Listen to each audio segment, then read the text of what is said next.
မင်္ဂလာပါခင်ဗျာ AMA Kunda Knowledge Sharing Channel ကပြန်လည်ကြိုဆိုလိုက်ပါတယ်အခုတစ်ခါကျွန်တော်တင်ပြပေးသွားမှာကတော့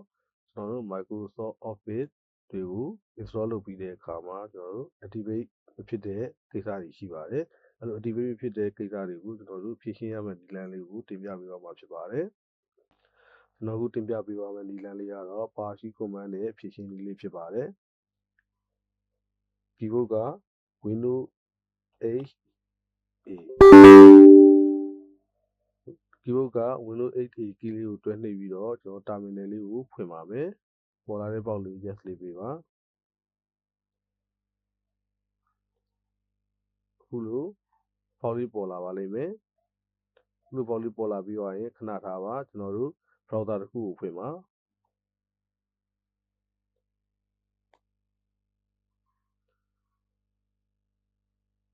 browser ထဲမှာ Mercury လို့ရိုက်ထည့်လိုက်ပါပြီးရင် enter နှိပ်ပါ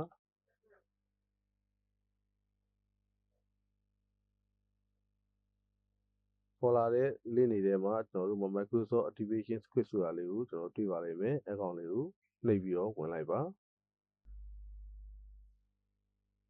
ခုလိုပေါ်လာတဲ့ browser စာမျက်နှာထဲမှာကျွန်တော်တို့ How to activate Windows Office External Update ဆိုတဲ့ခေါင်းစဉ်လေးအောက်က Method 1 PowerShell အဲဒီကနေမှကျွန်တော်တို့နံပါတ်2အဆင့်ဖြစ်တဲ့ဒီမှာ Copy and Paste Code ဆိုတာလေးကိုသွားမယ်ပေါ့နော်သွားပြီးတော့ဒီစာသားလေးကိုသွားပြီးတော့ copy ယူရမှာဖြစ်ပါတယ်စာသားလေးကို copy ယူလိုက်ပါ copy ယူရရင်စောစောကကျွန်တော်ဖွင့်ခဲ့တဲ့ terminal လေးကိုပြန်သွားမယ်ပေါ့နော်ဒီကောင်လေးသွားပြီးတော့ paste ချလိုက်ပါနော် paste ချပြီးရင် enter လေးတစ်ချက်နှိပ်လိုက်ပါenter လေးလိုက်တဲ့အခါမှာသူလိုအပ်နေတဲ့ file လေးကို download ဆွဲရတာကိုတွေ့ပါလိမ့်မယ်စပြီးပန်းနေပါပြီเนาะအခုလိုပေါက်လေးတစ်ပေါက်ပေါ်လာပါမယ် script ပေါက်လေးပေါ်လာမယ်เนาะဒီမှာ Microsoft Activation Script ဆိုရတယ်เนาะအဲ့ပေါက်လေးပေါ်လာမယ်အဲ့ဒီမှာကျွန်တော်တို့က activation method မှာကျွန်တော်တို့လုပ်မှာက Windows လား Office လားပေါ့เนาะကျွန်တော်ဒီမှာ Office ကိုပဲတည်တက်လုပ်မှာဖြစ်တဲ့အတွက်နံပါတ်2ဖြစ်ပါတယ်နံပါတ်2ဖြစ်မှာဖြစ်တဲ့အတွက်ကျွန်တော်တို့ကသူ့အောက်မှာရေးထားတဲ့ instruction တိုင်း choose a menu option using your keyboard ကနေပြီးတော့ကိုယ်သုံးပြုခြင်းတဲ့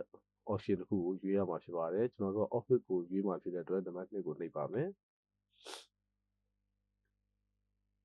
နံပါတ်2ကိုနှိပ်ပြီးတဲ့အခါမှာကျွန်တော်တို့ပေါက်လေးတစ်ခုထပ်ကြပါတယ်အဲဒီမှာကျွန်တော်တို့က install root Office activation ကိုလုပ်မှာဖြစ်တဲ့အတွက်နံပါတ်1ကိုနှိပ်ပါမယ်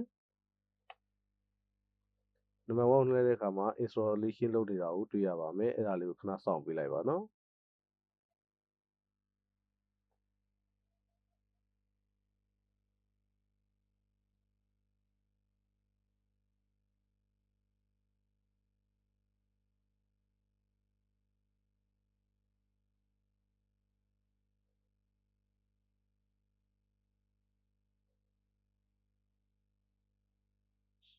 အခုဆိုလို့ရှိရင်ဒီမှာ Office is permanently activated ဆိုတဲ့စာလေးကိုတွေ့ရမှာဖြစ်ပါတယ်အဲဒါဆိုလို့ရှိရင်တော့ကျွန်တော်တို့လက်ရှိတွင်းထားတဲ့ Microsoft Office file တွေက activate ဖြစ်ခဲ့လို့ရှိရင်ဒါလေးနဲ့လုပ်လိုက်တာဖြစ်တဲ့အတွက် activate ဖြစ်သွားပြီဖြစ်ပါတယ်ဒီပေါက်လေးကိုထွက်မယ်ဆိုလို့ရှိရင်တော့ press any key to go back ဆိုတဲ့အတိုင်း keyboard ကကြိုက်တဲ့ key လေးတစ်ခုကိုနှိပ်ပြီးထွက်လိုက်ပါတယ်ဒါလေးလိုက်ပေးလိုက်မယ်နော်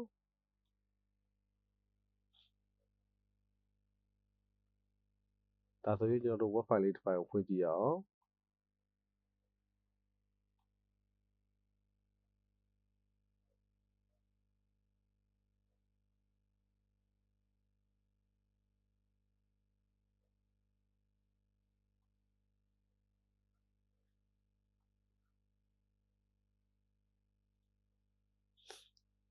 profile လေးပဲဖွင့်လိုက်တဲ့အခါမှာကျွန်တော်တို့ဒီကောင်ကို activate ဖြစ်လားမဖြစ်လားဆိုတာကိုဒီမှာ account နေရာမှာသွားစစ်ပါမယ်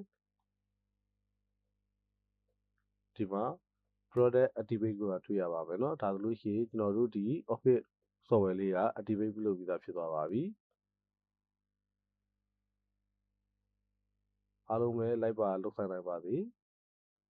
နောက်ဗီဒီယိုတွေမှာပြန်လည်ဆုံတွေ့ပါမယ်เนาะကျေးဇူးတင်ပါတယ်ခင်ဗျာ